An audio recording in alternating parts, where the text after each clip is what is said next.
Magandang umaga mga ka-happy hour. Narito ang mga balita para sa MBC TV Network News Update 9 AM edition. Estados Unidos, hindi inaalis ang posibilidad na mabuo ang Bilateral Economic Partnership Agreement sa pagitan ng Pilipinas at US. May nakikitang pag-asa ang Malacanang na mangyari ang isinusulong nitong Bilateral Economic Partnership sa Amerika at sa harap ng nakaambang na pagpapatupad ng dagdag na 20% na taripa ng US sa Pilipinas. Sa isinagawang palace briefing kamakailan, sinabi ni Special Assistant to the President for Investment and Economic Affairs Frederick Go, na binanggit naman sa kanila ng Estados Unidos ang posibilidad na mangyari ang nine-negotiate ng bansa na Bilateral Economic Partnership.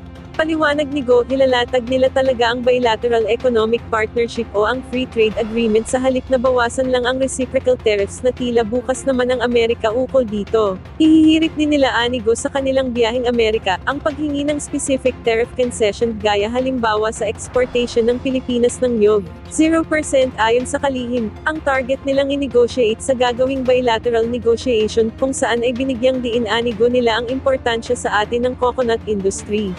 So talagang for me our objective talaga is a bilateral economic partnership agreement which the USTR has told us that this is a possibility. Samantala, mga seafarers na nakaligtas sa pag-atake sa Red Sea nagpapagaling na. Sumasailalim na sa gamutan ng 8 Pinoy seafarers na nailigtas mula sa lumubog na MV Eternity Sea matapos na atakihin ng Houthi rebels sa Red Sea. Ayon kay Migrant Workers Undersecretary Bernard O. Laliet na ang nasabing mga seafarers ay bahagi ng 21 crew ng MV Eternity Sea, inaayos na nila ang pagpapauwi ng 8 nakaligtas habang mayroong 8 iba pa ang naitalang nawawala. Ang bulk carrier na may 21 Pinoy crew ay isa sa 2 foreign flag vessels na inatake ng mga Houthi rebels noong July 6. Mayroon namang 17 mga Pinoy seafarers, ganun din mga Vietnamese at Romanian crew ang nakaligtas mula sa MV Magic Seas na inatake ng mga Houthis. At yan ang mga balita para sa MBC TV Network News Update 9 AM edition. Abangan ang mga susunod na balitaan mamaya para sa 10 AM edition.